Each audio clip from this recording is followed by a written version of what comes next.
चलिए जाने दो, हम आगे बढ़ते हैं। सब लोग रेडी है?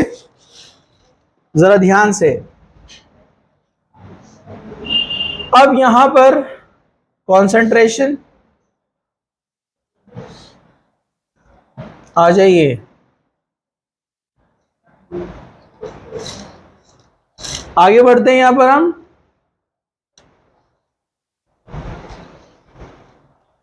Melting point and boiling point in D block elements. तो जितने भी डी ब्लॉक एलिमेंट्स है, ये तो आप जानते हैं, आयरन है, कॉपर है, निकेल है, जितने भी मेटल्स है, they show high melting and boiling point due to strong metallic bonding and the presence of half filled d orbitals. Okay, तो सबसे पहले इसमें आप ध्यान रखिए कि अगर हम यहाँ पर मेटल की बात करते हैं तो डेफिनेटली इसमें मेटेलिक बॉन्ड होता है। What is metallic bond? Metallic bond यहाँ पर क्या होता है? मेटेलिक बॉन्ड होता है, it is the attraction between the cations and the mobile electrons. जैसे मैं यहाँ पर इसको ड्रॉ करता हूं, ये आप देख सकते हैं यहाँ पर, ये एक कैटायन है,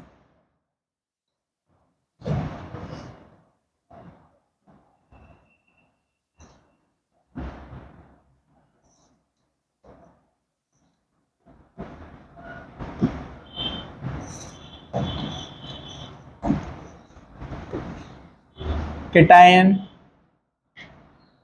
कैटायन, कैटायन। मतलब ये कौन है? Positively charge. फॉर एग्जाम्पल आप इसको यहां पर लिखते हैं, ये है Na प्लस। नहीं तो ये तो अपना एस ब्लॉक का हो गया। अपन इधर आ जाते हैं, डायरेक्ट Fe लेते, Fe3 प्लस। Fe3 प्लस मतलब उसने 3 इलेक्ट्रॉन लॉस किया है।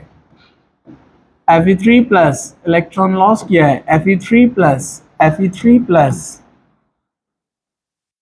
अगर Fe इलेक्ट्रॉन लॉस करता है तो क्या बनता है? Fe3 plus plus 3 electrons. या फिर वो 2 इलेक्ट्रॉन लॉस करता है तो हम क्या बोलते हैं उसको? Fe2 plus plus 2 electron. Right है? करेक्ट है? तो अगर हम यहां पर कोई एक Fe की जगह पर कोई भी एक मेटल कैटायन को बोलते हैं कि यहां पर वो प्रेजेंट है, जैसे हम उसको लिखेंगे यहां पर मेटल कैटायन इस तरह से। तो एक मेटल पीस में लाखों करोड़ों अरबों कैटायंस प्रेजेंट रहेंगे। ठीक है? उन्होंने जो इलेक्ट्रॉन लॉस किया है उनको कहा जाता है मोबाइल इलेक्ट्रॉन। वो इलेक्ट्रॉन यहां पर मूव हो रहे हैं, समझा आपको? कंटिन्यू ये मूवमेंट में, they are called mobile electrons. जो हर कैटायन ने इलेक्ट्रॉन लॉस किया है वो मूवमेंट में है, तो उसको कहते हैं फ्री इलेक्ट्रॉन्स। क्या कहते हैं उनको? Free electrons. ठीक है? तो कोई भी मेटल या मेटेलिक बॉन्ड कैसे बनता है? स्टेशनरी कैटायंस, जो कैटायन सिस्टमेटिकली क्लोज पैकिंग में एक दूसरे के बाजू में बैठे हुए, समझा आपको? और उन्होंने जो इलेक्ट्रॉन लॉस किया है, जो उसमें फ्री इलेक्ट्रॉन मूव कर रहे हैं, उनको कहा जाता है मोबाइल इलेक्ट्रॉन्स। तो मोबाइल इलेक्ट्रॉन 1 2 3 नहीं है, लाखों करोड़ों अरबों खरबों इलेक्ट्रॉन्स और लाखों करोड़ों अरबों कैटायंस, जिससे हाई इलेक्ट्रोस्टैटिक अट्रैक्शन तैयार होता है। And this high electrostatic attraction is responsible for the metallic bond. So metallic bond is the attraction between the mobile electron and stationary cation. इस बेंच पर आप लोग बैठे हुए, लोहे का बेंच है, आपके वजन को संभाला हुआ है। क्यों संभाला हुआ है? क्योंकि उसमें लाखों करोड़ों अरबों इलेक्ट्रॉन्स और Fe के कैटायंस, उनके बीच में इंटरेक्शन है, इसलिए उसको ब्रेक करना आसान नहीं है। ये होता है मेटेलिक बॉन्ड। तो इसलिए यहां पर इसको मेल्ट करना टफ है। High melting point and boiling point. और हाफ फील्ड ऑर्बिटल का भी इसने डिस्कशन किया। यहां पर इलेक्ट्रॉन डेफिनेटली कंटिन्यू मूव होंगे, स्टेबिलिटी रहेंगी, स्टेबिलिटी रहेंगी, स्टेबिलिटी की वजह से वहां पर अट्रैक्शन ज्यादा है, अट्रैक्शन ज्यादा है मतलब उसको डिस्टर्ब करना डिफिकल्ट है। ठीक है? Next, involvement of greater number of electron from n-1d in addition to the ns electron in the interatomic metallic bonding। ये जो फ्री इलेक्ट्रॉन्स प्रेजेंट है डी के अंदर, स्कैंडियम में 1 है, वेनेडियम में 2 है। तो ये जो डी के अंदर के इलेक्ट्रॉन है और 4s के जो इलेक्ट्रॉन है, ये इलेक्ट्रॉन फ्रीली अवेलेबल है, जिस वजह से वो मोबाइल इलेक्ट्रॉन तैयार होते हैं और अट्रैक्शन बढ़ता है। ठीक है, वही पॉइंट है। Because of stronger inter atomic bonding, transition elements have high melting and boiling point. इनको ट्रांजिशन एलिमेंट्स क्यों कहते हैं? Because their properties are in between s block and p block. S block के प्रॉपर्टीज अगर आप left to right जाएंगे तो gradual change हो रही है ना, समझ में आया क्या आपको? मेटेलिक नेचर डिक्रीज होते जाता है। फिर आगे चलते चलते पी ब्लॉक में क्या बन जाते हैं? Non metal. तो डी ब्लॉक में जो प्रॉपर्टीज है एग्जैक्टली इंटरमीडिएट है, बिटवीन, बीच में है एस ब्लॉक और पी ब्लॉक के। और जो इंटरमीडिएट्स होते हैं उनको बोलते हैं ट्रांजिशन। क्या बोलते हैं उनको? ट्रांजिशन। इसलिए एफ ब्लॉक को कहते हैं इनर ट्रांजिशन, क्योंकि वो ट्रांजिशन के अंदर से निकले ना। अरे समझाइए आपको? ठीक है, ओके। चलिए हम आगे बढ़ते हैं, जरा ध्यान से देखिए। अगर हम पीरियोडिक टेबल में मूव करते हैं फ्रॉम लेफ्ट टू राइट, जैसे यहां पर आप देखेंगे ये दिया हुआ है,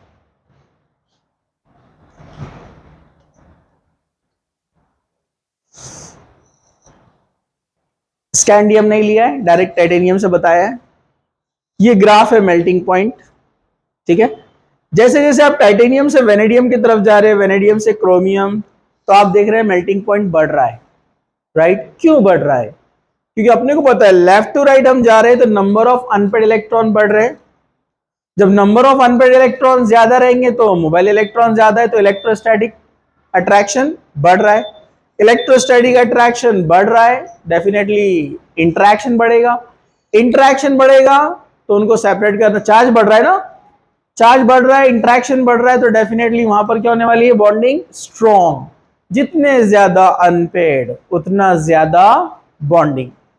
जिसमें एक एक्सेप्शनल आप देखेंगे, Mn नीचे चला गया। Mn देखिए आप, नीचे चला गया है। Why Mn अब नीचे गया? उसके पास भी तो अनपेड इलेक्ट्रॉन है 5। अरे बराबर है कि नहीं? एक्स्ट्रा स्टेबिलिटी, एक्स्ट्रा स्टेबिलिटी की वजह से उसके पास हाफ फील्ड कंप्लीट है। हाफ फील्ड कंप्लीट होने की वजह से वो आसानी से इलेक्ट्रॉन फ्रीली अवेलेबल नहीं करेगा ना। जब इलेक्ट्रॉन फ्रीली अवेलेबल नहीं है मूवमेंट के लिए, तो डेफिनेटली वहां पर इंटरेक्शन क्या होगा? वीक। अब इंटरेक्शन जब वीक होगा तो वो जल्दी मेल्ट हो जाएगा ना, इसलिए उसका मेल्टिंग पॉइंट आप देखिए फिर नीचे आ गया। फिर आगे बढ़ेंगे तो हाफ फील्ड खत्म हो गई, अब एक इलेक्ट्रॉन आ गया तो इनकम्प्लीट फील्ड बन गया ना। अगर पूरी एम्प्टी है और बीच में एक आ जाए तो भी वो इनकम्प्लीट कहलाता है। अगर सब में एक एक है, मतलब हाफ है, और उसमें भी एक आ जाए तो वो भी क्या कहलाता है? इनकम्प्लीट। अब वो स्टेबल नहीं है, तो थोड़ा सा मेल्टिंग पॉइंट फिर बढ़ गया। अब आप आगे बढ़ रहे हैं तो मेल्टिंग पॉइंट नहीं बढ़ रहा है, क्योंकि अब यहां से पेयरिंग स्टार्ट होगी ना। अरे भाई बराबर है कि नहीं है? पहले 5 इलेक्ट्रॉन थे, बराबर है कि नहीं है? अब एक एक एक एक ऐड होने लगा। जब एक एक एक एक ऐड होने लगा तो पेयरिंग बढ़ गई। पेयरिंग बढ़ने की वजह से अब फ्री इलेक्ट्रॉन नहीं है, तो अब मेल्टिंग पॉइंट नहीं बढ़ेगा। अब यहां से एक कांस्टेंट है, आप देखिए। फिर उसके बाद वो डिक्रीज हो गया, क्योंकि अब यहां पर पेड इलेक्ट्रॉन बढ़ गया। अब कॉपर में और जिंक में आप आगे जाएंगे तो पूरे पेड इलेक्ट्रॉन है, 3d9 3d10, याद है क्या आपको? अभी देखा ना हमने। अब पेड इलेक्ट्रॉन है ना। अरे भाई कॉन्फ़िगरेशन देखा ना हमने। अब पेड इलेक्ट्रॉन है, पेड इलेक्ट्रॉन है तो फ्री इलेक्ट्रॉन अवेलेबल नहीं है। उल्टा वहां पर इलेक्ट्रॉन इलेक्ट्रॉन में क्या चल रहा है? रिपल्शन। रिपल्शन की वजह से डिस्टेबलाइजेशन, और वो कम टेम्परेचर पर मेल्ट हो जाएगा। समझा आपको? ठीक है, ओके। चलिए हम आगे बढ़ते हैं। अब थोड़ा सा आगे बढ़िए, कॉल करके देख लो टैब को। अब जरा ध्यान से इसी ग्राफ में आप ऊपर देखिए अपना नेक्स्ट सीरीज कौन सा? ये वाला कौन है? 3D series 4th period. ऊपर वाला कौन है? वाई झरनबमो। कौन है ये? यस, बोलो बोलो। हाँ, अब यहां पर देखिए आप, ये था अपना स्टीव क्रमन, है ना। Left to right atomic size decreases, ये तो गली का बच्चा बच्चा जानता है। और ऊपर से नीचे जाएंगे तो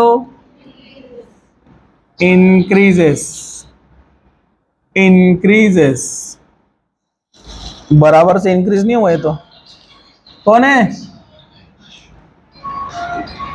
कौन है, अरे कौन है, कौन है इधर देखो। हाँ, अरे अरे अरे अरे अरे कौन है, किसको पता ही नहीं है, इधर देखो इधर। चलो, तो left to right atomic size decreases and top to bottom increases. Definitely जब एटॉमिक साइज बढ़ेगा तो वॉल्यूम भी बढ़ने वाला है एटम का, तो वंडरवॉल इंटरेक्शन भी इंक्रीज होता है। वंडरवॉल इंटरेक्शन यहाँ पर नहीं होता है, लेकिन यहाँ पर हम देखेंगे वॉल्यूम बढ़ने से इंटरेक्शन इंक्रीज होगा। ऊपर से नीचे जा रहे हैं हम, तो यहाँ पर क्या हो रहा है, इंक्रीज। अब ये इसको छोड़ दो, ये सेम एलिमेंट दो ले लीजिए आप यहाँ पर, ओके, सेम एलिमेंट आपने यहाँ पर दो लिया है, तो atomic size increases, number of electrons also increases. अरे बराबर है कि नहीं है। और अपन ने एक पॉइंट पढ़े थे, आपको याद है, डेंसिटी वाला पॉइंट, एस ब्लॉक के अंदर हमने पढ़े थे कि ऊपर से नीचे हम जब जाते हैं तो डेंसिटी क्या होता है, इंक्रीज। हालांकि वॉल्यूम इंक्रीज हो रहा है तो कम होना चाहिए था डेंसिटी, लेकिन वॉल्यूम तो बढ़ रहा है, लेकिन वॉल्यूम के कंपैरिजन में मास कुछ ज्यादा इंक्रीज हो रहा है।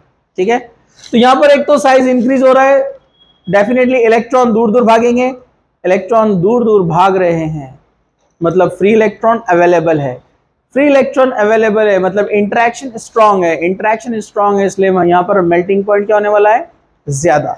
तो मेल्टिंग पॉइंट और बॉइलिंग पॉइंट अपने को मिलते हैं यहाँ पर ज्यादा। थोड़ा मैं स्पीड से जा रहा हूं, लेकिन आपको थोड़ा सा ध्यान देना है, देखिए जरा ध्यान से। Same number of unpaired electron बढ़ते रहेंगे, इंटरेक्शन बढ़ता रहेगा, मेल्टिंग पॉइंट बॉइलिंग पॉइंट ज्यादा। अगेन Mn की तरह एक्सेप्शन है टेक्नीटियम, नीचे आ गया है, मैं नेम भी आपको साथ साथ बताते चलूं, titanium, vanadium, chromium, manganese, iron, cobalt, nickel, और ये कॉपर, और आगे जिंक यहाँ नहीं दिया है, ठीक है, जिरकोनियम, उसके बाद कौन है,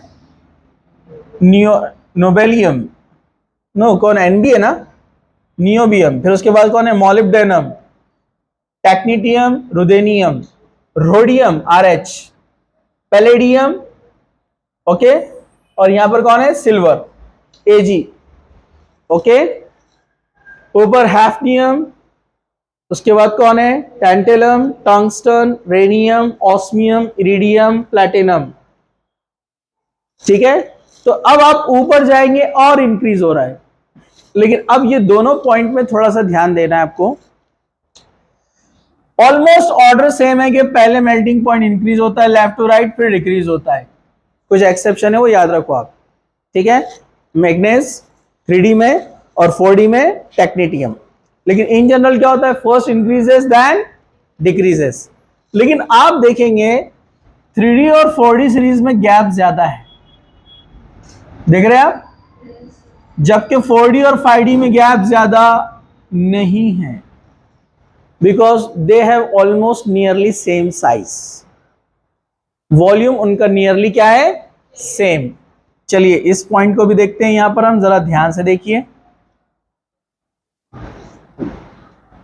आप जाते हैं यहां से स्टीव क्रमन फेकोनिकुस, स्टीव क्रमन, okay, atomic size from left to right decreases, okay. अब आप आगे जाते हैं, वाई झरनब मो, left to right again decreases, और बराबर है कि नहीं है, but top to bottom increases, थोड़ा इंक्रीज हो रहा है तो बड़ा बनाइए थोड़ा सा, ठीक है। चलिए फिर स्कैंडियम, टेरियम, और आगे बढ़ते हैं हम लैंथेनम, और इंक्रीज, बराबर, तो इधर भी टॉप टू बॉटम इंक्रीज होना चाहिए ना। जिरकोनियम तो बड़ा है टाइटेनियम से, लेकिन यहां पर हैफनियम नियरली सेम साइज रखता है किसके? जिरकोनियम के। वैसे आगे जाएंगे अब, टैंटेलम नियरली सेम साइज रखता है नियोबियम के। ऐसा क्यों? They are called chemical twins. इनको कहा जाता है केमिकल ट्विंस। इनको केमिकल ट्विंस क्यों बोलते हैं? आप बोलेंगे अरे भाई यहां पर तो ये 5th पीरियड वाला है, ये 6th पीरियड वाला है। 5th पीरियड का मतलब होता है उसके पास 5 शेल है, 1 2 3 4 5। इसके पास भी, इसके पास तो 6 है। आप बोलेंगे 1 2 3 4 5 6। यहां पर 5 शेल है, यहां पर 6 शेल है। ये बड़ा होना चाहिए था, लेकिन ये तकरीबन सेम साइज क्यों दे रहा है? ये तकरीबन सेम साइज इसलिए देता है क्योंकि यहां पर प्रेजेंट है 1 2 3 4 4f ऑर्बिटल। कौन है यहां पर प्रेजेंट? 4f ऑर्बिटल, जिसकी शुरुआत लेंथेनम के बाद से हुई। ऊपर कोई f ऑर्बिटल नहीं है। f ऑर्बिटल लेंथेनम के बाद से शुरू होता है, पता है ना आपको? अरे पता है कि नहीं आपको? तो यहां 4f इंट्रोड्यूस हुआ था। लैंथेनम से लेकर हैफनियम तक मैंने आपको कहा कौन है? सीरियम से लेकर ल्यूटेशियम तक 4f1 बढ़ते बढ़ते बढ़ते बढ़ते 4f14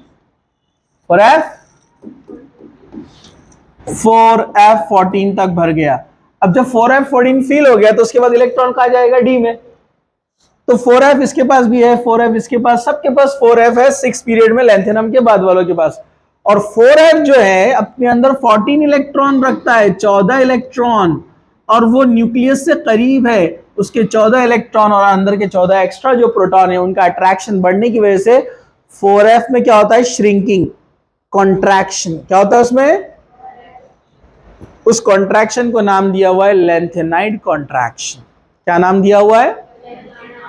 लेंथेनाइड कॉन्ट्रैक्शन की वजह से वो सिकुड़ते जाता है, सिकुड़ते जाता है, जिससे एक्सपेक्टेशन थी कि 6 शेल है तो साइज बड़ा होना चाहिए, लेकिन वो कॉन्ट्रैक्शन की वजह से वो तकरीबन इसके बराबर हो जाता है। समझा आपको?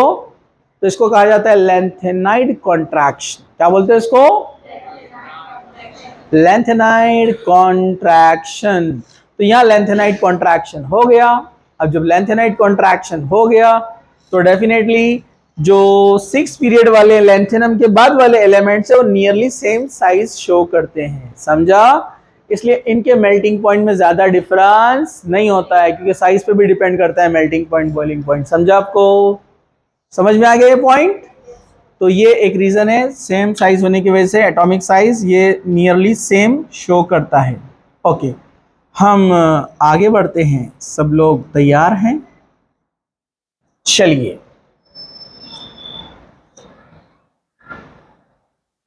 Melting point of these metal rise to a maximum at D5। जो मैंने आपको बताया ना, अनपेड इलेक्ट्रॉन जब तक बढ़ते रहेंगे मेल्टिंग पॉइंट बढ़ता है, बाद में डिक्रीज।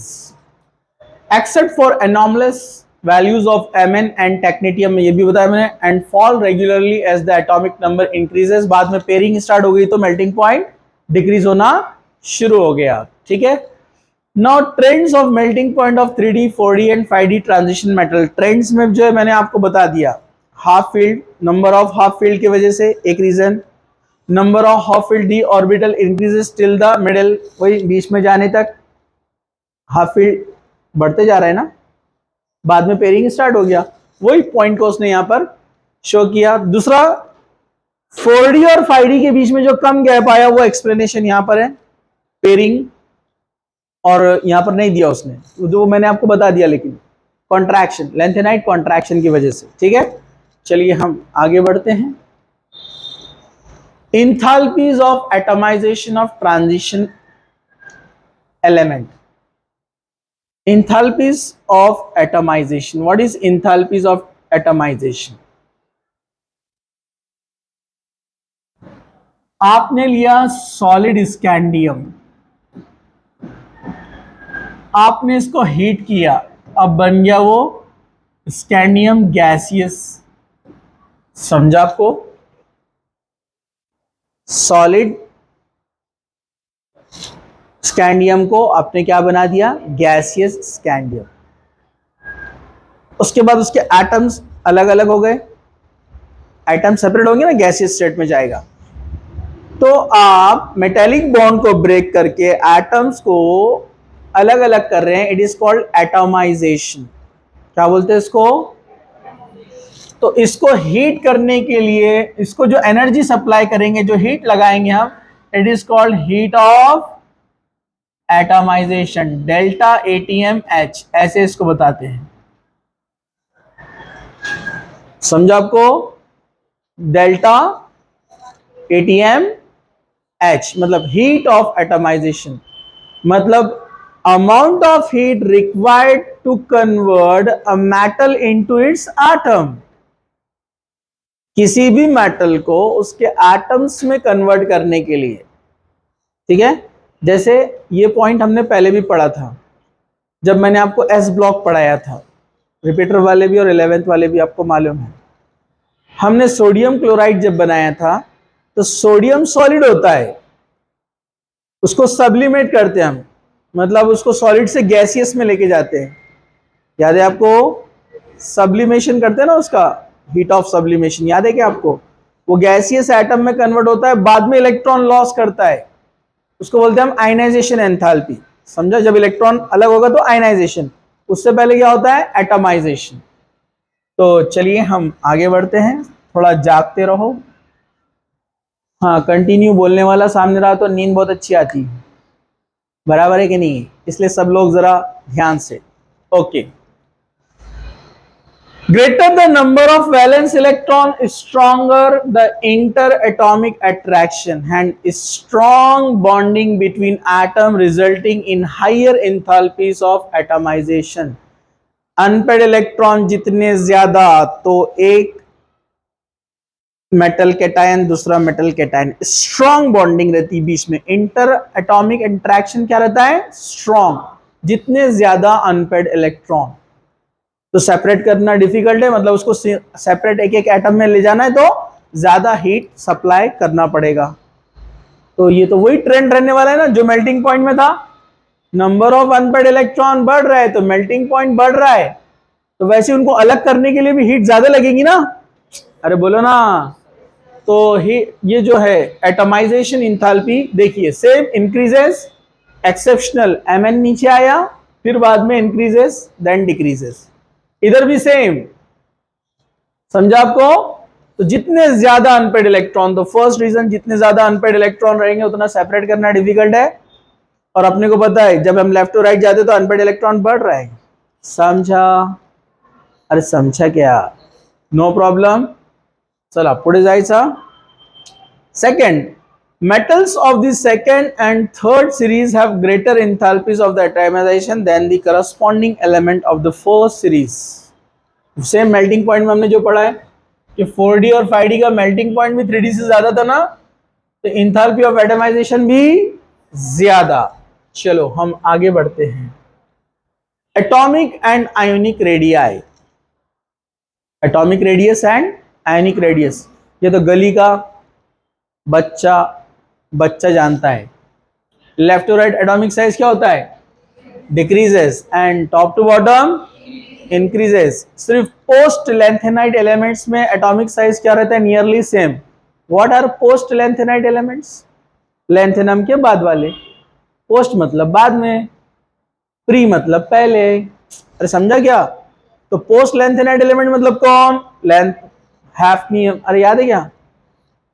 हाफ ताओ री ओ सर, क्वेश्चन भी आता है, केमिकल ट्विंस की जोड़ी लगाइए पोस्ट लेंथेनाइट एलिमेंट। तो आपको फर्स्ट सीरीज याद है, सेकंड सीरीज याद है, तो आप आसानी से लगा सकते हैं ना जोड़ी। तो इनके नियरली क्या होते? तकरीबन सेम साइज होते, वरना left to right decreases and top to bottom increases. ये वही बात कर रहा है। रीजन क्या है? Left to right nuclear charge increases, ये अपन ने बेसिक में भी पढ़ा है पीरियोडिक टेबल के अंदर, ठीक है। चलो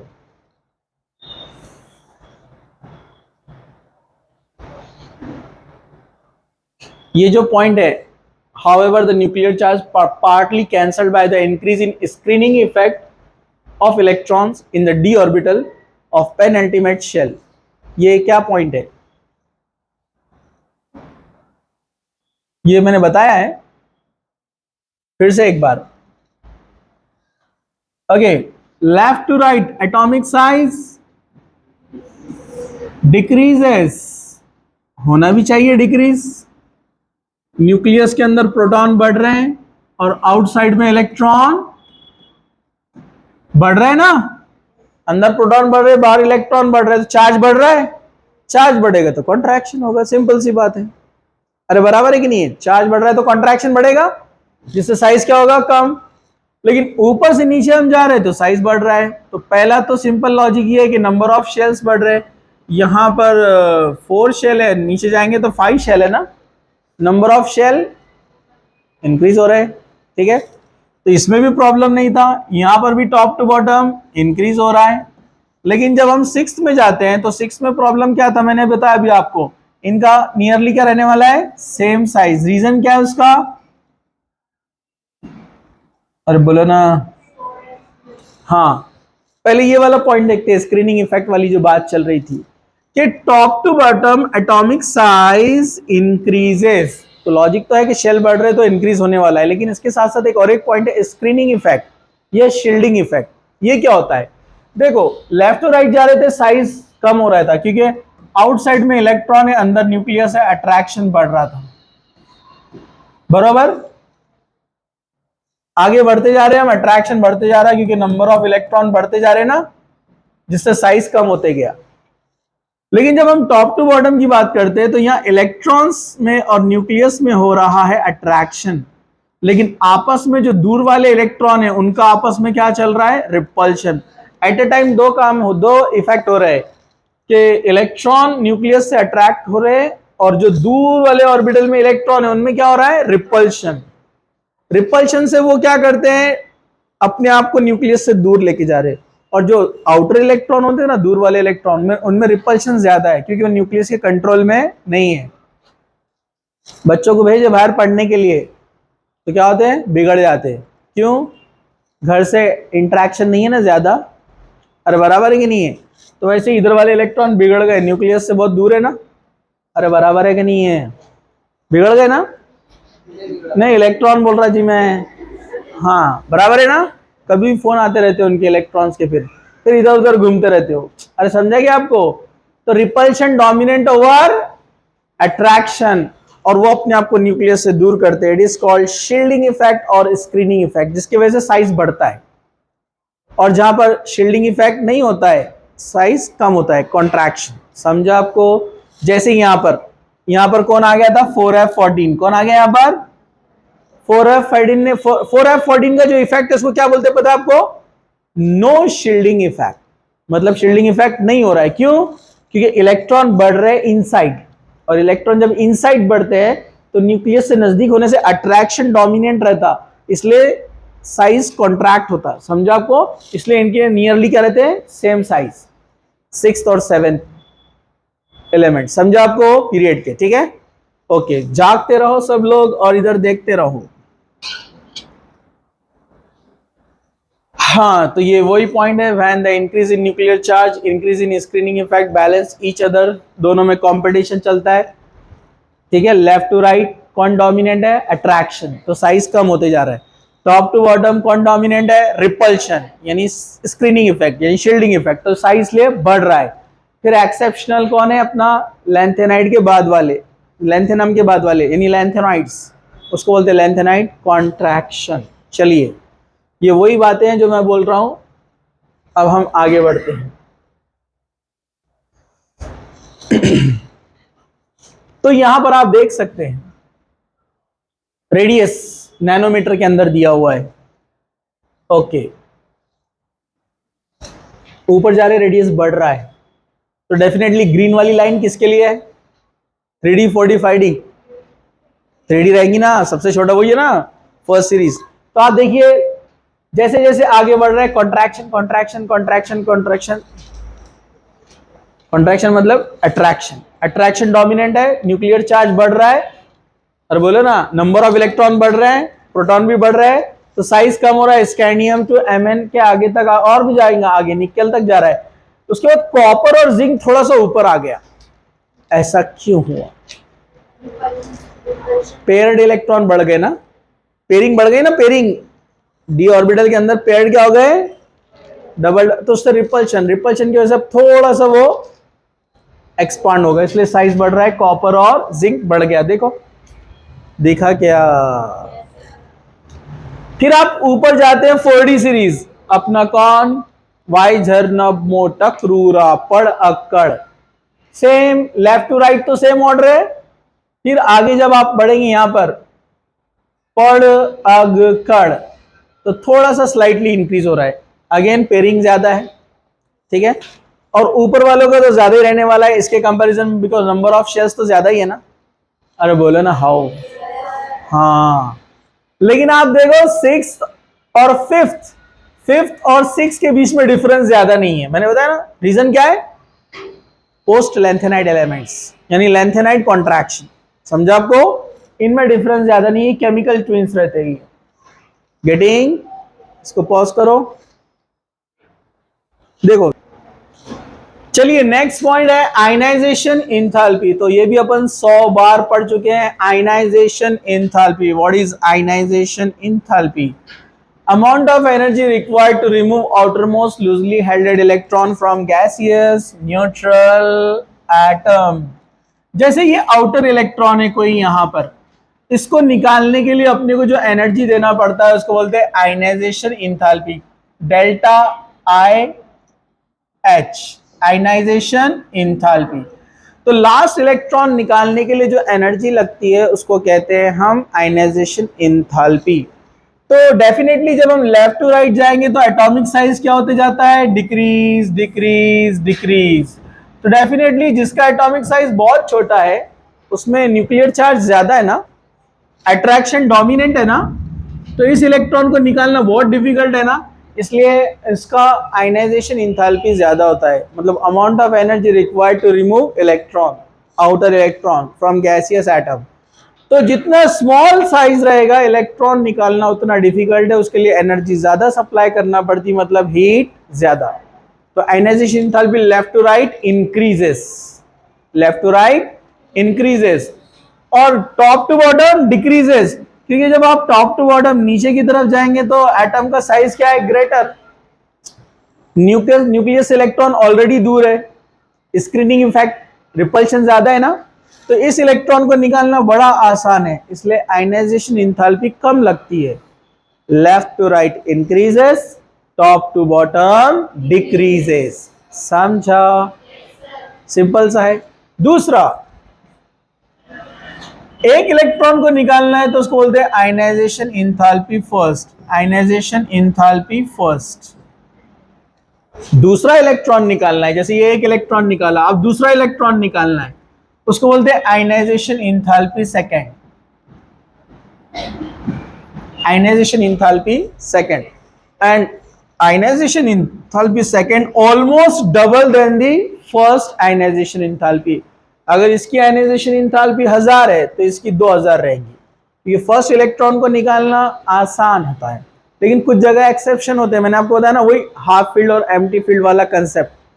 कहीं पर अगर ऑलरेडी वो हाफ फील्ड है, जैसे Mn के केस में, तो फर्स्ट इलेक्ट्रॉन निकालना भी हार्ड है, समझा आपको?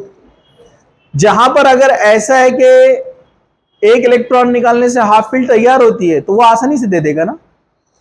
अरे बराबर है कि नहीं है? गेटिंग? तो ये डिपेंड करेगा एग्जाम्पल के ऊपर। और याद रखिए इनऑर्गेनिक में एक्सेप्शंस बहुत ज्यादा है। अगर आपको परफेक्शन चाहिए तो आपको एमसीक्यू ज्यादा सॉल्व करना है। मैंने आपको अभी पेपर सेंड किया हूं, प्रैक्टिस पेपर, उसमें ऑलमोस्ट 75 के ऊपर क्वेश्चंस है, विथ सोल्यूशन है। पूरे क्वेश्चन सॉल्व करो आप, डी एंड एफ ब्लॉक के, 11th वाले भी, रिपीटर वाले भी, दोनों भी, ठीक है? चलिए हम आगे बढ़ते हैं। तो left to right size decrease हो रहा है, आयनाइजेशन इंथैल्पी ज्यादा लगेंगी इलेक्ट्रॉन को निकालने के लिए। ऊपर से नीचे आएंगे, साइज इंक्रीज हो रहा है तो इलेक्ट्रॉन निकालना आसान है क्योंकि अट्रैक्शन कम है, न्यूक्लियस से दूर है। तो top to bottom decreases, left to right increases. तो ये वही है। फिर ये फर्स्ट से डबल ऑलमोस्ट सेकंड होती है, उससे डबल ऑलमोस्ट थर्ड होती है। इस तरह से हम आगे बढ़ेंगे, चलेंगे हम आगे बढ़ते हैं, अभी बहुत सारा बाकी है। ओके, तो इलेक्ट्रॉनिक कॉन्फ़िगरेशन में ऑलरेडी आपको बता चुका है। आयनाइजेशन एंथैल्पी आप देख सकते हैं, स्कैंडियम का फर्स्ट आयनाइजेशन एंथैल्पी 631 है, जबकि उसका आयनाइजेशन एंथैल्पी 2 कितना है 1235, ऑलमोस्ट डबल है ना। और थर्ड देखिए आप 2300 के ऊपर है, मतलब 2400 नियरली, 12 दूनी 24, समझा आपको। तो फर्स्ट का डबल सेकंड, सेकंड का double third.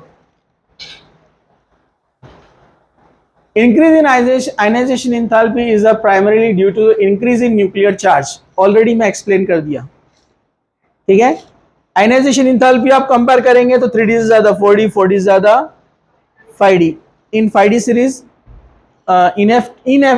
effective shielding effect by 4f electron। okay, इसको जरा फिर से देख लीजिए यहाँ पर। Consequently, the increase in ionization enthalpy along the periods of the D block element is very small। Okay, ये इसने थोड़ा सा रॉन्ग दिया यहाँ पर। हम 4f के बारे में अगर बात करेंगे तो 4f के अंदर नियरली आयनाइजेशन इंथैल्पी थोड़ी सी ज्यादा है अदर एलिमेंट्स के कंपैरिजन में। रीजन क्या है, शील्डिंग इफेक्ट की वजह से क्या हुआ है, कॉन्ट्रैक्शन, और कॉन्ट्रैक्शन की वजह से वहां से इलेक्ट्रॉन को निकालना थोड़ा सा क्या हो जाएगा, हार्ड। तो आयनाइजेशन इंथैल्पी स्लाइटली इंक्रीजेस, ठीक है। चलिए हम आगे बढ़ते हैं। Relationship between ionization enthalpy and stability of the metal in the given oxidation state. Okay, इसको देखिए जरा। With the help of IE, ionization enthalpy, we can predict which of the two metals in given oxidation state is thermodynamically more stable। Example उड़ गया यहां से, example नहीं दिया है। When metal M zero state में, एक मेटल है जीरो स्टेट में, ठीक है, is converted into M11, the energy required is equal to, यहाँ कुछ तो भी गड़बड़ किया है। एग्जाम्पल 1 मिनट, हाँ ये रोमन में लिया है ना, इसने यहाँ मिस्टेक किया है, सेकेंड स्टेट में बताया उसको, ठीक है। जैसे यहाँ आप निकल देखो जीरो स्टेट में और यहाँ पर 2 इलेक्ट्रॉन लॉस किया है, +2 स्टेट, ये रोमन में +2 स्टेट, पीटी यहाँ पर 0, यहाँ पर +2 स्टेट। ओके, तो आप देखेंगे फर्स्ट आयनाइजेशन इंथैल्पी जब उसने एक इलेक्ट्रॉन लॉस किया, सेकेंड आयनाइजेशन इंथैल्पी मतलब उसने जब सेकेंड इलेक्ट्रॉन लॉस किया, तो उसका टोटल वैल्यू कितना है 2.49 इंटू 10⁻³ किलो जूल। प्लेटिनम का देखिए आप 2.66 into 10⁻³ kilo joule. Okay, nickel 4 का देखिए आप, फर्स्ट सेकेंड थर्ड फोर्थ सबका एडिशन करके कितना है 11.299, देख रहे हैं आप ये। प्लेटिनम का फोर्थ स्टेट में देखिए आप 9.36। ओके, क्या बोल रहा है, first second for nickel is less than the first second for PT. जरा ध्यान से, first second of nickel less है पीटी के कंपैरिजन में, बराबर है कि नहीं है। लेकिन निकेल का 1 to 4 एडिशन किए तो 11 है, और पीटी का 1 to 4 एडिशन किए तो 9.36 है। नहीं समझा, वो बोल रहा है कि अगर अपने को निकेल के 2 इलेक्ट्रॉन निकालना है तो कितना एनर्जी लगता है 2.49, जबकि पीटी के 2 इलेक्ट्रॉन निकालना है तो 2.66। तो पीटी के लिए ज्यादा लग रहा है ना, पीटी के लिए ज्यादा। लेकिन जब 4 इलेक्ट्रॉन निकालना हो तो पीटी के लिए कम है और निकेल के लिए ज्यादा है, समझा। Similarly PT4 is more stable. तो यहां पर ये अपने को स्टेबिलिटी एक्सप्लेन करने में हेल्प करता है। कैसे, निकेल +2 स्टेट में लेके जाना है और Pt को भी +2 स्टेट में लेके जाना है। ओके, ज्यादा एनर्जी किसको लग रहा है? Pt को। अरे बोलो ना, Pt को एनर्जी ज्यादा लग रहा है। Pt को एनर्जी ज्यादा लग रहा है तो हम बोलेंगे Pt +2 को ज्यादा लगेगा निकेल +2 से, बराबर है। लेकिन +4 में आते हैं तो Pt +4 से ज्यादा किसको लगता है? निकेल +4 को। समझा आपको? यहां पर अगर हमको Pt को लेकर आना है निकेल +2 में, सॉरी मैंने गलत लिखा,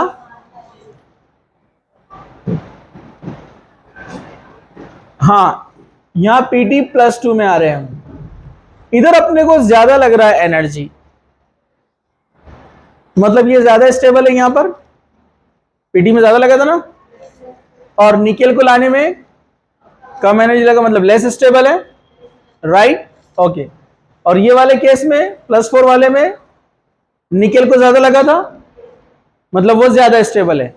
तो आयनाइजेशन इंथैल्पी अपने को यह बताता है कि कौन से स्टेट, अगर उसकी वैल्यू से अपने को पता चलता है कि कौन से स्टेट में कौन सा एलिमेंट ज्यादा स्टेबल रहेगा।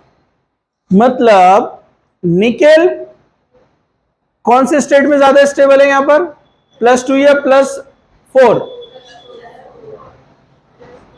कंपैरेटिवली, मतलब इन दोनों को कंपेयर करना है, किसके इलेक्ट्रॉन निकालना आसान है? इसको एनर्जी ज्यादा लग रहा तो Pt स्टेबल है ना, मतलब आसानी से +2 में नहीं आएगा, निकेल आसानी से +2 में आ जाएगा। समझा आपको? और इधर हम कंपेयर करेंगे तो इधर कौन आएगा आसानी से? Pt। अरे समझा क्या? तो यहां पर इसको एनर्जी लग रहा है कम, इसको लग रहा है ज्यादा, तो Pt +2 स्टेट में स्टेबल और निकेल +4 में स्टेबल। तो ये किसने बताया अपने को? आयनाइजेशन इंथैल्पी ने। ओके, चलिए हम आगे बढ़ते हैं।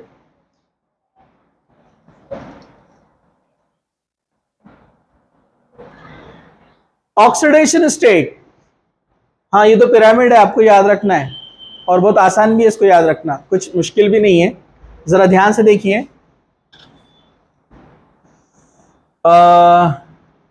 आगे बढ़ते हैं। सब लोग तैयार हैं? यस, स्टीव,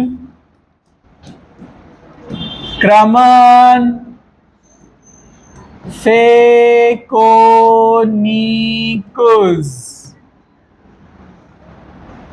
ये +3 स्टेट में ज्यादा स्टेबल है। वैसे इनका कॉमन ऑक्सीडेशन स्टेट होता है +3, सभी का कॉमन ऑक्सीडेशन स्टेट है +3 +3 +3 +3 +3 +3 +3 +3 +2 एक्सेप्शन। ओके, यहां से बढ़ता है +4 टाइटेनियम, +4 में भी होता है +4 एंड +5, +4 +5 +6 +4 +5 +6 प्लस, कुछ मिस्टेक हुई? +7, बराबर है ना।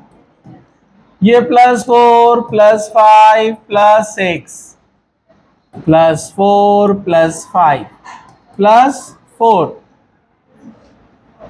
कॉपर एक +2 भी देता है। हाँ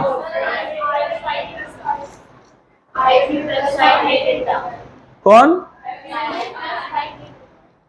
हाँ बताऊंगा ना मैं भी आपको, मैंने अभी कंप्लीट नहीं किया ना, कंप्लीट कहाँ हुआ अभी। ठीक है, कॉपर +2 है, +1 है, एक्सेप्शन। जिंक ओनली +2, एक्सेप्शन आपको याद रखना है। Fe+5 देता है, स्टेबल नहीं है, ठीक है, स्टेबिलिटी उसकी कम है, ये आपको याद रखना है। एक और है अपना, कहां गया, क्रोमियम भी +1 देता है, ये एक्सेप्शंस आपको याद रखना है। ओके, निकेल भी +1 देता है, एक्सेप्शन है, तो ये एक्सेप्शंस आपको याद रखना है, बाकी तो पिरामिड है पूरा याद रहेगा आपको। तो हाईएस्ट किसका है? Mn का, समझा आपको? ठीक है, ओके। जैसे आप पढ़ते हैं ना KMnO4, ऑक्सीजन का कितना चार्ज है? -2 इंटू 4 कितने हो गए? -8। -8 में से एक पोटेशियम का कितना होता है? +1, तो -8 +1 निकाल दो, कितना बनेगा? +8 ना।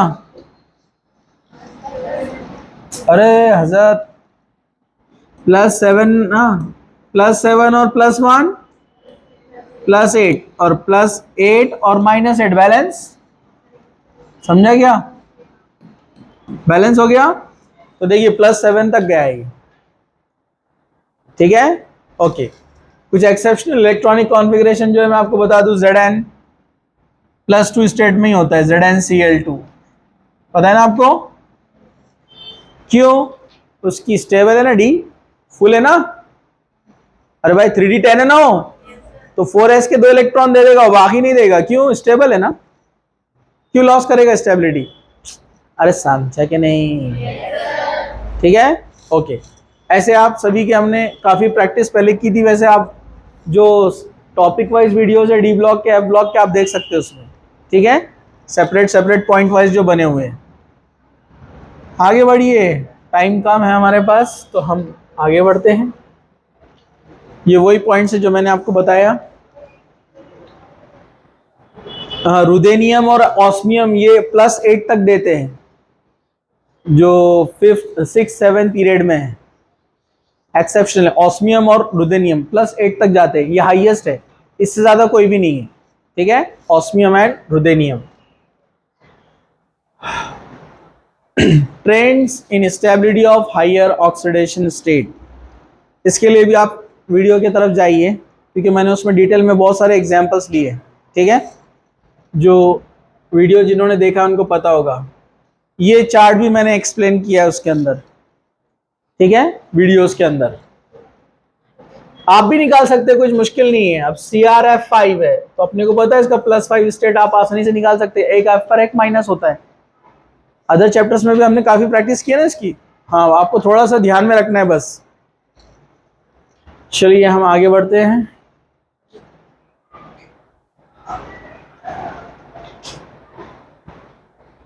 नया पॉइंट अब कुछ ऐड करना, ये इसके ऑक्साइड्स है, ये भी आपको ध्यान में रखना है, ऑक्साइड्स भी।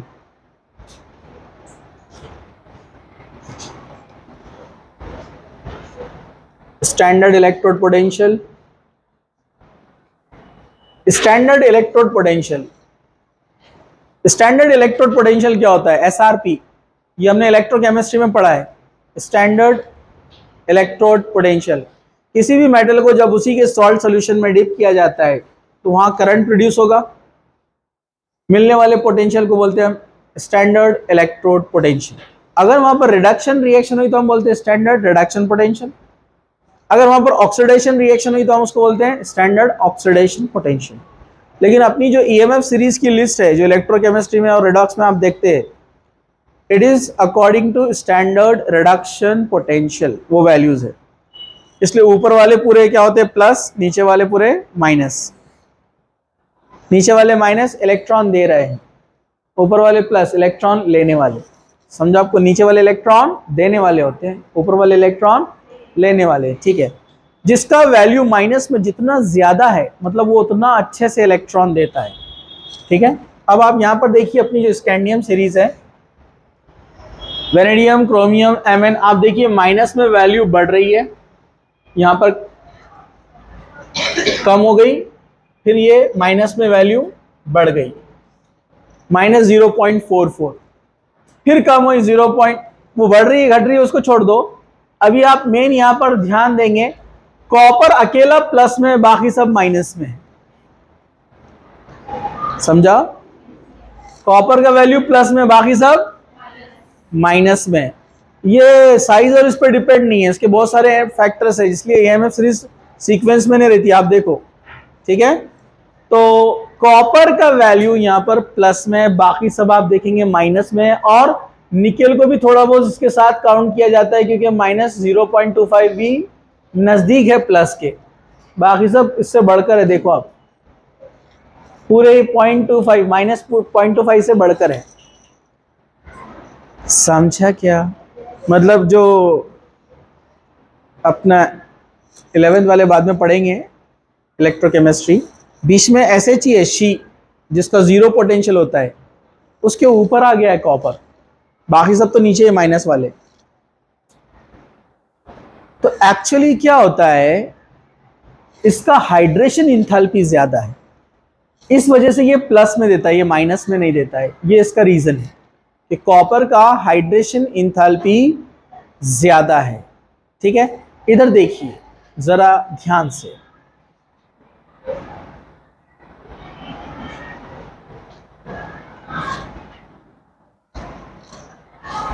कॉपर है, कॉपर का इलेक्ट्रॉन निकालना है तो वो बन जाएगा कॉपर प्लस। सिंपल है। पहले कॉपर सॉलिड था, फिर वो कॉपर गैस बना, उसके लिए भी आपको हीट सप्लाई करना पड़ी, सब्लिमेशन बोलो एटमाइजेशन बोलो, ठीक है। फिर ये जो गैसियस कॉपर था, इसने इलेक्ट्रॉन लॉस किया, आयनाइजेशन इंथैल्पी कहते हैं इसको, जो एनर्जी लगाना पड़ी। लेकिन जब कॉपर प्लस बन जाता है तो वाटर मॉलिक्यूल्स उससे अप्रोच होते हैं, जिससे अमाउंट ऑफ एनर्जी बाहर रिलीज होता है। समझा आपको? हाइड्रेटेड, इसको हम कहते हैं डेल्टा हाइड्रेशन। याद है आपको?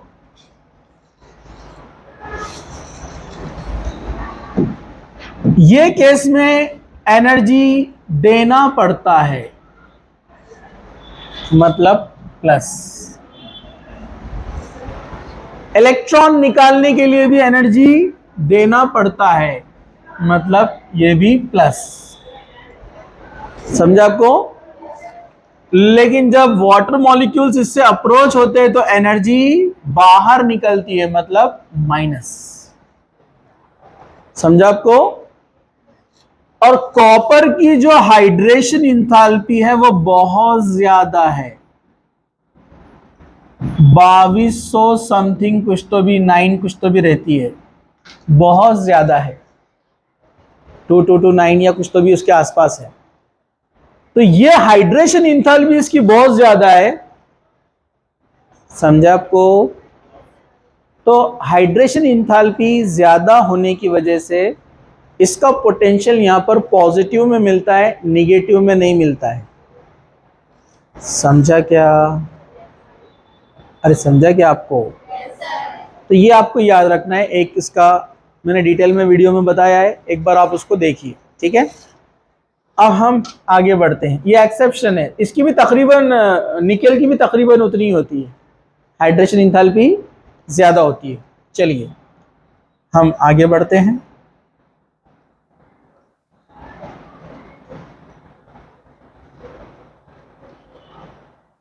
तो यही स्टैंडर्ड इलेक्ट्रोड पोटेंशियल है, आप इसको देख सकते हैं। ये कर्व दिया है यहां पर, calculated value and observed value. तो सबकी कैलकुलेटेड वैल्यू और ऑब्जर्व्ड वैल्यू नियरली सेम आ रही है, लेकिन निकेल और कॉपर को अगर आप देखेंगे,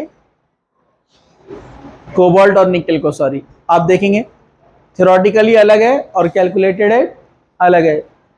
कैलकुलेटेड मतलब जो निकाली जाती है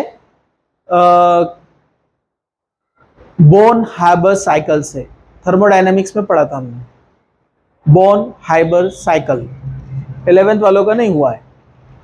उसमें हम क्या करते थे, वो अभी आप देखेंगे जाकर तो याद आ जाएगा, अभी आपको याद नहीं आएगा, रिवीजन नहीं है, उसको बंद कर दिए ना। हाँ, वही बोन हाइबर साइकिल क्या है, ये अपने को बताती है heat of atomisation, heat of sublimation, hydration enthalpy, इन सब का एडिशन करके जो कैलकुलेट करके निकाली जाती है उसको बोलते हैं कैलकुलेटेड, और जो प्रैक्टिकली इंस्ट्रूमेंट में मिलती है उसको बोलते हैं ऑब्जर्व।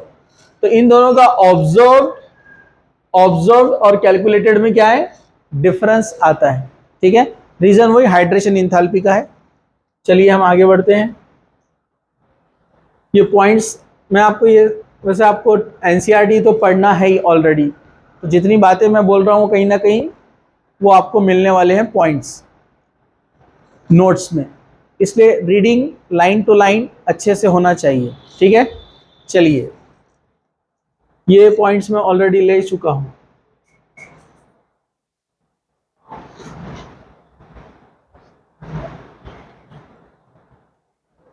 अब यहां पर जो है अपने को एक मैग्नेटिक प्रॉपर्टी, एक पॉइंट पढ़ना है, जरा ध्यान से देखिए। मैग्नेटिक प्रॉपर्टी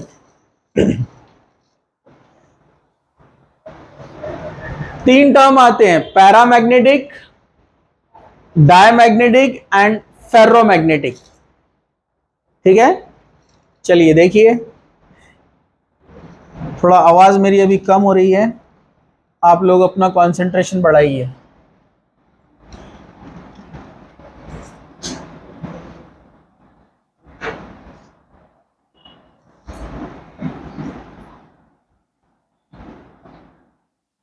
जहां पर अनपेड इलेक्ट्रॉन होते हैं और उसको आपने मैग्नेटिक फील्ड में रखा है, south and north, then these unpaired electron moves towards the magnet, towards magnet, ये मैग्नेट की तरफ मूव होते हैं। It is called paramagnetism. क्या बोलते हैं इसको? ये कहलाता है paramagnetism.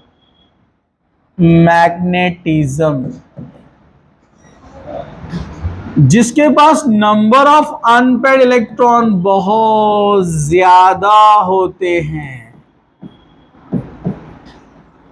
So they are termed as ferromagnetic. क्या बोलते हैं उनको? फेरोमैग्नेटिक, जो कि एक परमानेंट मैग्नेटिक इफेक्ट शो करते हैं, ठीक है। ओके, जिसके पास होते हैं पेड इलेक्ट्रॉन, पेयरिंग में होते हैं इलेक्ट्रॉन, यानी डी ब्लॉक में अपन जब आगे चले जाएंगे ज्यादा, this electron moves away from magnet. कहां जाते हैं ये? अवे फ्रॉम मैग्नेट, ये मैग्नेट से दूर जा रहे हैं। They are called diamagnetic. क्या बोलते हैं इनको? And it is called diamagnetism. ये पेड में होता है और एम्प्टी में होता है।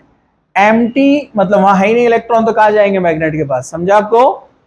तो unpaired electron move towards the magnet, called paramagnetism, और पेड वाले away from magnet, called diamagnetic. और जहां बहुत ज्यादा अनपेड होते हैं वो फेरोमैग्नेटिक। समझा आपको? ठीक है। यानी अल्कोनी, aluminium, copper, cobalt, nickel, iron, ये सब मिलकर मैग्नेट तैयार होता है ना, ठीक है। इनमें फेरोमैग्नेटिज्म होता है, ठीक है। तो पैरामैग्नेटिक, डायमैग्नेटिक और फेरोमैग्नेटिक, ये कंसेप्ट समझ में आपको? चलिए हम आगे बढ़ते हैं। हाँ, ट्रांजिशन मेटल्स में ये प्रॉपर्टी होती है, सारी चीजें हो गई। मैग्नेटिक मोमेंटम निकालने के लिए फॉर्मूला है म्यू। कौन है ये? म्यू। म्यू से रिप्रेजेंट करते हैं मैग्नेटिक मोमेंटम को, और ये उसका फॉर्मूला है √n, ब्रैकेट में n+2, और ये बोर्स मैग्नेटॉन कहा जाता है इसको, ठीक है। तो बोर्स मैग्नेटॉन n मतलब आप यहां पर नंबर ऑफ अनपेड इलेक्ट्रॉन से लेंगे उसको। एग्जाम्पल दिया कि यहां पर नहीं दिया है। बोर्स मैग्नेटॉन का वैल्यू है 9.27 × 10⁻21 गॉस पर गॉस। इसको याद रखने का, रट्टा मार लेने का इसको, ठीक है। ओके, आगे बढ़ते हैं।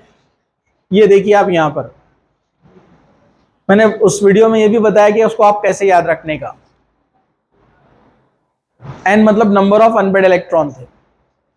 जितने भी अनपेड इलेक्ट्रॉन है देखिए कैरेक्टरिस्टिक उसका उतना ही है। 1 1 2 2 3 3 4 4 5 5। आगे का कैसे याद रखने का? सेकेंड डिजिट छोड़ दो, सिर्फ फर्स्ट डिजिट याद रखो। 78899, 78899, नीचे रिवर्स जाने का फिर 887, क्योंकि अनपेड इलेक्ट्रॉन फिर से कम होते जा रहे हैं ना। अरे भाई यहां पर टाइटेनियम में देखो आप, ये 3D1 है, इधर टाइटेनियम 2 प्लस लिया 3D2, 3D4, 3D4, 3D5, अब आगे जाएंगे तो 3D6 है ना, तो 6 में एक पेयर बन गया ना, तो अनपेड कितने हो गए? 4। अरे बराबर है कि नहीं है? आगे पेयरिंग स्टार्ट हुआ ना, तो अनपेड कितने हो गए? 4, मतलब इसकी जैसी हो गया, मतलब सेम आएगा ना मैग्नेट्रॉन उसका, वो अनपेड इलेक्ट्रॉन, समझा आपको? तो ऐसे याद रखो 1 2 3 4 5 7 8 8 9 9। अब यहां से फिर 4.90, 3.87, 2.8। तो सेकंड वाला ना याद नहीं भी रहा तो इजी है ना, बना सकते हैं ना, कुछ मुश्किल? ये कैलकुलेटेड है। प्रैक्टिकल जो रहता है थोड़ा डिफरेंस आता है, बहुत ज्यादा डिफरेंस नहीं है, लेकिन अप्रोक्सीमेट उतना ही होता है। कुछ मुश्किल? एग्जैक्ट निकालना भी है तो अपने पास फॉर्मूला है, n मतलब नंबर ऑफ अनपेड इलेक्ट्रॉन, वहां रख दो। अरे समझा क्या? यहां रख दो, अगर 4 अनपेड इलेक्ट्रॉन है, यहां देखो 4, अंदर भी 4, कैलकुलेट करो आ जाएगा। चलो हम आगे बढ़ते हैं। अरे ये भी हैंग हो गया। फॉर्मेशन ऑफ कलर कंपाउंड्स, तो D block colour compound show करते हैं, ये मैंने कोऑर्डिनेशन में भी बताया था आपको, ठीक है। किसी भी कंपाउंड को कलर शो करने के लिए इतने कंडीशन चाहिए, या ये चीजों की वजह से वो कलर शो करते हैं अलग अलग। जरा ध्यान से देखिए, क्या सब लोग देख रहे हैं? जरा ध्यान से देखिए। डी ब्लॉक एलिमेंट जो कलर शो करते हैं, इधर देखिए, मजा आ जाता। क्यों ऐसा लंबा लेक्चर रहा तो? हाँ जरा ध्यान से देखो, अगली बार रहेगा तो कितने लोग आने वाले हैं? क्या चाह तो डारे ऐसा हाँ तो ठीक है। फर्स्ट रीजन, कलर के लिए जो रीजन है अलग अलग। अनपेड इलेक्ट्रॉन, सबसे पहला क्या है? अनपेड इलेक्ट्रॉन, जिसके पास अनपेड इलेक्ट्रॉन है वो कलर शो करेगा, ठीक है। अब अनपेड इलेक्ट्रॉन नहीं है तो और भी रीजन हो सकते हैं। डीडी ट्रांजिशन, डीडी ट्रांजिशन, क्या आप ये बात जानते हैं कि जो डी ऑर्बिटल होती है ना, उसमें स्प्लिटिंग होती है। क्या होती है उसमें? स्प्लिटिंग। इनका नाम क्या है? X Y, Y Z, X Z, X minus Y square, X square minus Y square, Z square, इनके नाम है ये। जैसे पी ऑर्बिटल के नाम क्या है? एक्स वाई जेड, इनके नाम X Y, Y Z, X Z, X square minus Y square and Z square. अगर क्या?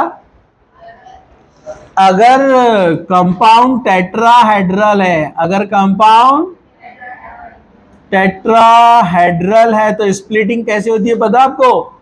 इनमें के 3 ऑर्बिटल जाते हैं ऊपर और 2 ऑर्बिटल आते हैं नीचे।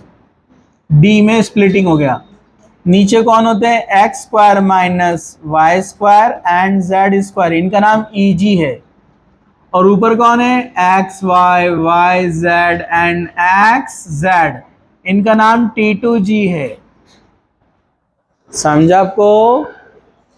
और अगर ये टेट्राहेड्रल नहीं है, ऑक्टाहेड्रल है, तो उस केस में क्या होता है? ऑक्टाहेड्रल में स्प्लिटिंग उल्टा रहेगा। ऑक्टाहेड्रल कंपाउंड, ऑक्टाहेड्रल मतलब जैसे कोबाल्ट के साथ 6F आ गए तो ऑक्टाहेड्रल बनेगा ना। अरे याद है कि नहीं आपको? ये cobalt F F F F, ऊपर एक F, नीचे एक F, ज्योमेट्री देखेंगे तो यहाँ स्क्वायर तैयार होता है,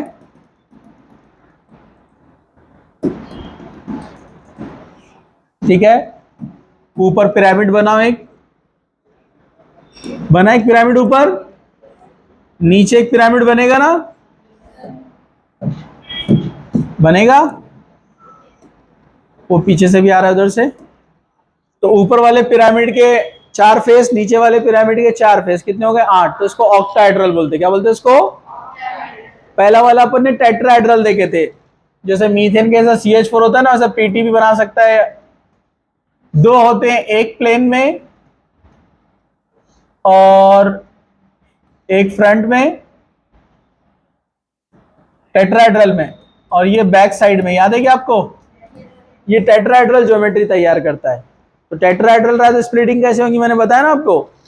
ऑक्टाहेड्रल रहा तो क्या होगा, EG आएगा ऊपर और T2G नीचे। EG में कौन रहते हैं? X square minus Y square, और ये जेड स्क्वायर। इधर कौन रहते हैं? X Y, Y Z, X Z. तो व्हाट इज DD ट्रांजिशन? जो अनपेड इलेक्ट्रॉन है वो रहता है यहां पर, और एनर्जी जब लाइट उसके ऊपर पड़ती है तो एनर्जी लेकर वो जंप करता है ऊपर, फिर वापस नीचे आता है, तो फिर वो फ्रीक्वेंसी छोड़ता है वापस। समझा आपको? जो हमको कलर के फॉर्म में नजर आता है, इसको बोलते हैं DD ट्रांजिशन। पहला फैक्टर अनपेड इलेक्ट्रॉन, दूसरा फैक्टर DD ट्रांजिशन, तीसरा फैक्टर चार्ज ट्रांसफर। क्या होता है? चार्ज ट्रांसफर की वजह से electron, sorry, D block element colour show कर सकते हैं। जैसे अगर कोई है जिसके पास अनपेड इलेक्ट्रॉन नहीं है, जैसे कॉपर,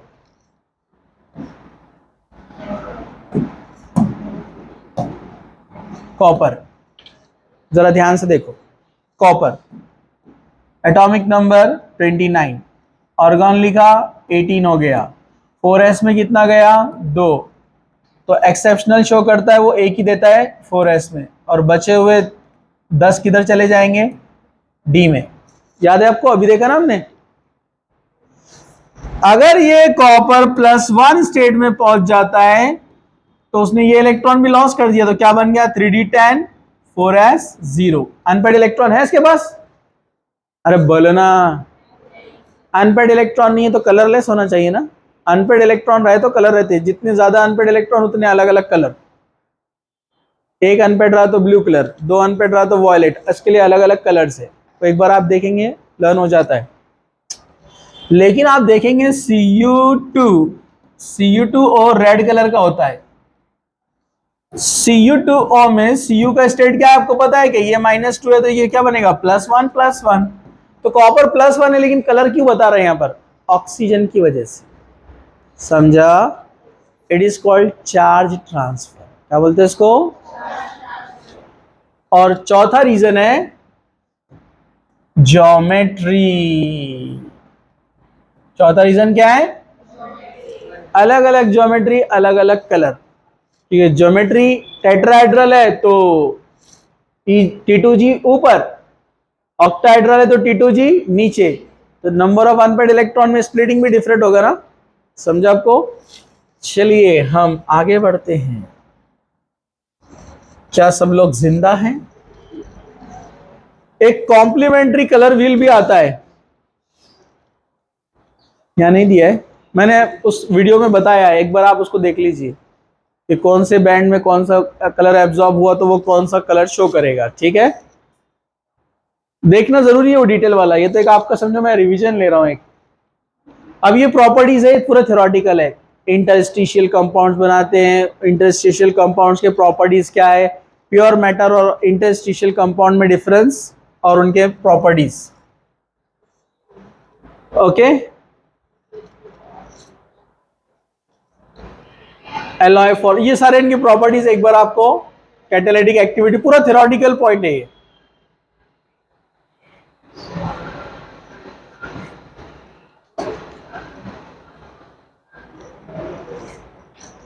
अब एक जो है स्पेशल 2 पॉइंट है पोटेशियम पर मैग्नेट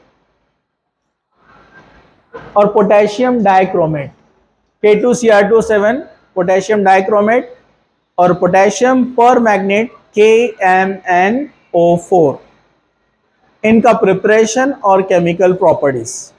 ठीक है, इसको स्टॉप करो।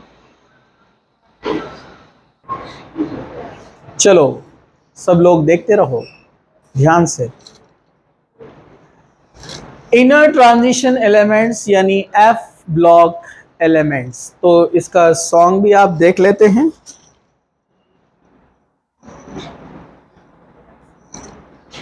चलिए,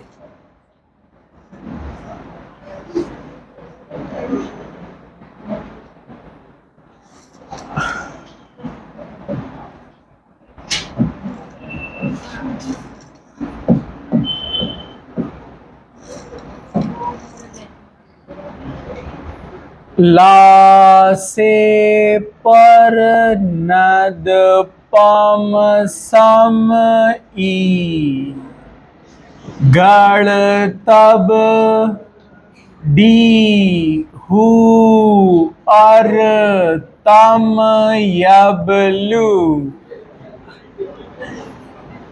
पूरा ला से लू, लालू, समझा क्या? अस्थ पाओ नप्पू,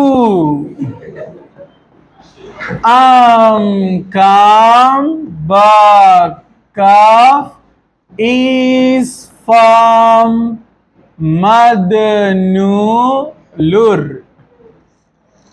तो इसको भी आपको लर्न करना है। क्या ये? ला से पर नद पम सम ई, गण तब डी हु अर तम यबलू लालू। अस्थ पाओ नप्पू, आम काम बकफ इस फॉर्म मदनु लुर। ये है 14 प्लस 14, ये तो हो गए अपने डी ब्लॉक एलिमेंट, ये दोनों। ये 14, 14, 28 एलिमेंट होते हैं एफ ब्लॉक एलिमेंट। अगर आप सीरियम को लेते हैं, सीरियम 58 है। कितना है? 58। तो यहां पर इसको हम लेते हैं, यहां पर किसको? ज़ेनॉन। ज़ेनॉन कितना है? 54। 58 माइनस 54 कितने बचे? 4। इलेक्ट्रॉनिक कॉन्फ़िगरेशन बता रहा हूं मैं इसका आपको। ये कौन से पीरियड में होता है? 6 पीरियड में। लैंथेनाइड कौन से पीरियड में होते हैं? 6। और एक्टिनाइड किस में होते हैं? 7 पीरियड में। तो 6 पीरियड में का 6s आता है 2, 5d में आता है 1 और 4f में आएगा यहां पर 1। ये एक्सेप्शन है, थोड़ा अलग है इलेक्ट्रॉनिक कॉन्फ़िगरेशन। टोटल हो गए 4। तो लास्ट इलेक्ट्रॉन f में इंटर हुआ है। आप बोलेंगे f में इंटर क्यों हुआ है? वो f में रहता ही है। ये अपन बोल रहे हैं कि वो वहां पर है। समझा आपको? हाँ, अब आप ये सवाल कर सकते हैं कि ये d में क्यों नहीं है। नेचुरली f में होता है, इसलिए तो f में लिख रहे हैं अपन उसको। आप पूछ सकते हैं ये d में क्यों नहीं है। तो इसका रीजन ये है कि 4f और 5d में एनर्जी नियरली सेम होती है। तो इलेक्ट्रॉन कुछ एलिमेंट्स में f के अंदर है और कुछ एलिमेंट्स में d में है। तो जहां पर वो f में इलेक्ट्रॉन आ गया है, उसको f ब्लॉक का हिस्सा बना दिया गया है। समझा आपको? प्रैक्टिकली ऐसे ही मिलता है। अब ग्रेजुअली इलेक्ट्रॉन इधर ही जैसे आप जाएंगे आगे, cerium, praseodymium, neodymium, promethium, samarium, europium, gadolinium, ये नेम्स है इसके।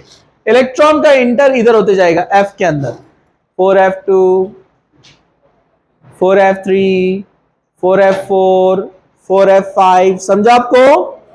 तो ये ऐसे अब यहां पर इलेक्ट्रॉन इंटर होते जाएंगे। लास्ट इलेक्ट्रॉन जहां इंटर होता है वो उस ब्लॉक का एलिमेंट होता है। चलिए आप देखिए इधर,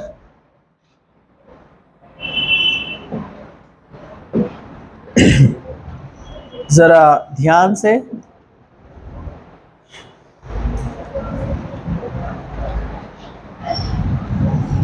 F की कैपेसिटी, F के अंदर कितने ऑर्बिटल होते हैं? 7। उसकी कैपेसिटी कितना है? 14। इसलिए देखिए उसका कॉन्फ़िगरेशन क्या है? F0 to 14। अगर लैंथेनम को भी इंक्लूड किया तो 0 to 14। NS2, ठीक है। ये जनरल इलेक्ट्रॉनिक कॉन्फ़िगरेशन अभी आपको समझ में आएगा, मैं बताता हूं। लैंथेनम टू ल्यूटेशियम, आप देखिए F में इलेक्ट्रॉन इंटर हो रहा है, ये +3 स्टेट में दिया है। +3 स्टेट पता है ना आपको? 3 इलेक्ट्रॉन लॉस करने के बाद ये यहां दिया है, देखो उसने थोड़ा आगे पीछे कर दिया, ये इधर होना था, ये इधर होना था, ठीक है। देखिए 4f नहीं बताया इसने यहां पर, क्योंकि लैंथेनम में 4f कितना रहेगा? 0, 54, 55, 56, 57, 57। सीरियम 58, 4f में आया 1, समझा आपको?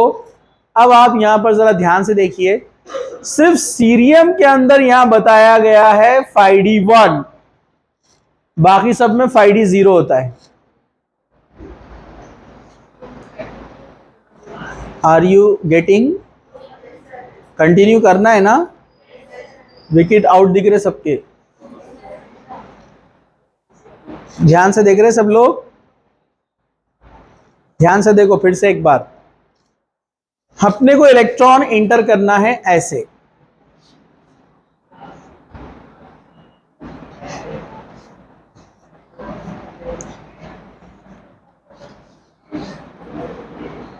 ला से पर नद पम सम ई गढ़ तब डी हु अर तम यब लू। 57, 58, 59, 60, 61, 62, 63, 64, 65, 66, 67, 68, 69, 70, 71। कट हो गया? बहुत गर्म हो गया होगा। अच्छा ये कट हो गया, बोर्ड कट हो गया, ठीक है ना, चलेगा, अभी थोड़ा बहुत एडजस्ट कर लेते हैं उसको। ओके, तो बोलिए हमने यहां पर क्या लिया? ज़ेनॉन। क्या लिया? ज़ेनॉन। इसको उसने उल्टा लिखा है अपन, लेकिन ऐसे लिख रहे हैं इसको, 4f1, 5d1, 6s2। गेट दिख रहा है? ओके, ठीक है। अब यहां से डी में किसी के पास भी इलेक्ट्रॉन नहीं है, ये एक्सेप्शन। अब आप जाएंगे, अब आगे ये 0 था ना, हाँ यहां पर रहेगा 4f1, 5d1, 6s2। अब आप आगे बढ़ते हैं लैंथेनम के आगे, मैं आपको फिर से एक बार बता देता हूं।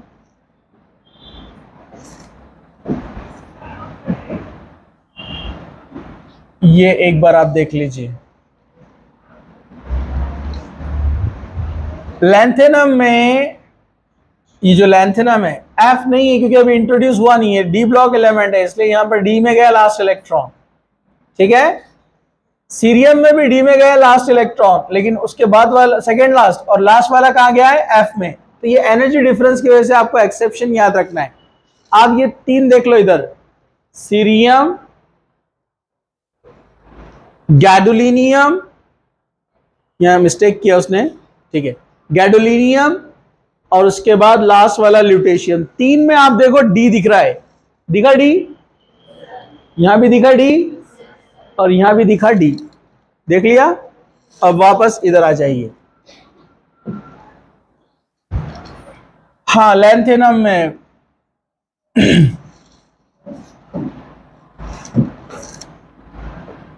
4f0, 5d1, 4s2। आगे बढ़ते हैं। 4f1, 5d1, 4s2। सॉरी, ये 6s है ना। हाँ चलो, 4f, अभी देखो 59 है ना, और ये 54, 59 माइनस 54, 59 माइनस 54, 5, 6s2, 5d0, कितना बचा? 3, इधर आएगा। डी में इलेक्ट्रॉन नहीं है, अब डायरेक्ट एफ में आएगा। 1 के बाद 3 आ गया। अब सेम बढ़ते जाएंगे यहां से। 4f4, 4f5, 4f6, 4f7, है ना। ये 0 0 0 0 है। गैडोलिनियम में होना चाहिए था 4f8, लेकिन अगेन एक्स्ट्रा स्टेबिलिटी बनाने के लिए वो 4f में 7 ही रखता है और एक इलेक्ट्रॉन का देता है 5d के अंदर। समझा क्यों एक्सेप्शन बनाइए? हाफ फील्ड मेंटेन करने के लिए उसने अपना एक इलेक्ट्रॉन किसको दे दिया? 5d को, जो कि उसके करीबी है और एनर्जी नियरली सेम है, इसलिए इलेक्ट्रॉन उसमें आसानी से जा सकता है। समझा आपको? फिर आगे सिलसिला बढ़ता रहेगा। ये 8 होना चाहिए था ना, अरे ये 8 होना चाहिए था ना। अब ये 4f9 बनेगा ना, 4f10, 11, 12, 13, ऊपर नीचे हो गया कुछ, 9, 10, 11, 12, 13, 4f14, अगेन 4f14, 15 होना चाहिए था, लेकिन एक इलेक्ट्रॉन का जाएगा डी में। समझा आपको? तो ये एक्सेप्शन 3 है, ल्यूटेशियम, गैडोलिनियम एंड सीरियम। इसमें डी में इलेक्ट्रॉन रखना है, बाकी किसी में डी में इलेक्ट्रॉन नहीं रखना है।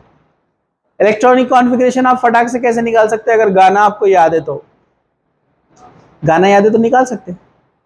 किसी ने पूछा आपको गैडोलिनियम का इलेक्ट्रॉनिक कॉन्फ़िगरेशन, एक्सेप्शन है वो तो याद रहेगा आपको। किसी ने बोला कि यूरोपियम का इलेक्ट्रॉनिक कॉन्फ़िगरेशन, तो आप क्या बोलेंगे यूरोपियम के इलेक्ट्रॉनिक कॉन्फ़िगरेशन को? ला, से, पर, नद, पम, सम, ई। 57, 58, 59, 60, 61, 62, 63। 63 में से 54 माइनस करो, कितने बचे? कितने बचे? 9। 9 में से एस में जाएंगे 2, कितने बचे? 7। तो आपका बनेगा 4f7। देख लो, 4f7। समझा? किसी ने बोला कि यूरोपियम का +3 स्टेट में बताओ, जब ये निकाल सकते तो +3 में क्यों नहीं निकाल सकते? 4s के 2 कम कर दो, सॉरी 6s के 2 कम कर दो, 4f का 1 निकाल दो, यानी 4f6। समझा? तो इलेक्ट्रॉनिक कॉन्फ़िगरेशन आप फटाक से निकाल सकते हैं अगर आपको शॉर्टकट याद है तो। शॉर्टकट याद है तो आप कलर्स भी निकाल सकते हैं आसानी के साथ में। पैरामैग्नेटिक या डायमैग्नेटिक निकाल सकते हैं। सेम डी ब्लॉक का कंसेप्ट जो है, सेम यहां पर वो कंसेप्ट, जितने ज्यादा अनपेड उतना ज्यादा पैरामैग्नेटिक, जितने पेड ज्यादा रहेंगे तो डायमैग्नेटिक। तो ऊपर से नीचे आप आ रहे तो अनपेड इलेक्ट्रॉन बढ़ रहे ना, पैरामैग्नेटिज्म इंक्रीजेस। जब 7 पे आ गए आप तो हाफ फील्ड हो गई ना। अरे भाई 7 ऑर्बिटल रहते ना इसमें, डी में 5 रहते, इसमें कितना रहते? 7, तो हाफ हो गई ना। अब यहां से पेयरिंग स्टार्ट हो गई तो पैरामैग्नेटिज्म कम हो रहा है, डायमैग्नेटिज्म बढ़ रहा है। अरे समझा क्या? समझा? तो ये मैग्नेटिक नेचर भी आप यहां समझ सकते हैं। सेम कलर का भी वही रूल है जो अनपेड इलेक्ट्रॉन का था ना। अरे जो मैंने बताया आपको उससे आप अनपेड इलेक्ट्रॉन और मैग्नेटिक मोमेंटम भी निकाल सकते हैं, कलर भी पहचान सकते हैं। ठीक है, रहा सवाल रिएक्शंस का, तो इसके रिएक्शंस बहुत आसान है, क्योंकि जो लैंथेनाइड्स और एक्टेनाइड्स है, चाहे लैंथेनाइड हो या एक्टेनाइड्स हो, इनका जो कॉमन ऑक्सीडेशन स्टेट है वो +3 है। कॉमन ऑक्सीडेशन स्टेट क्या है? +3, क्योंकि थर्ड ग्रुप में है ना स्कैंडियम फैमिली में, तो कॉमन ऑक्सीडेशन स्टेट इनका +3 है, सभी का कॉमन ऑक्सीडेशन स्टेट। कुछ एक्सेप्शन है, जैसे सीरियम +2 +3 +4 होता है। ठीक है, गैडोलिनियम के बाद के दो यानी टर्बियम एंड डिस्प्रोशियम, ये +3 के साथ साथ +4 भी शो करते हैं, ये आपको याद रखना है। ठीक है,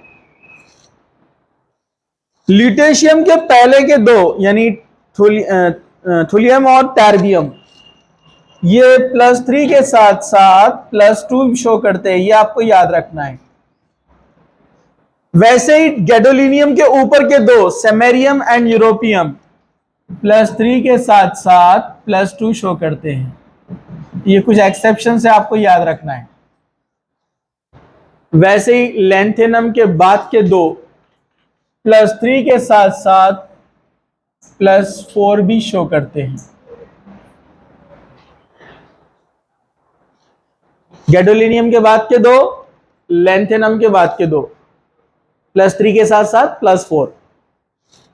गैडोलिनियम के ऊपर के दो, ल्यूटेशियम के ऊपर के दो, +3 के साथ साथ +2। ठीक है, ओके।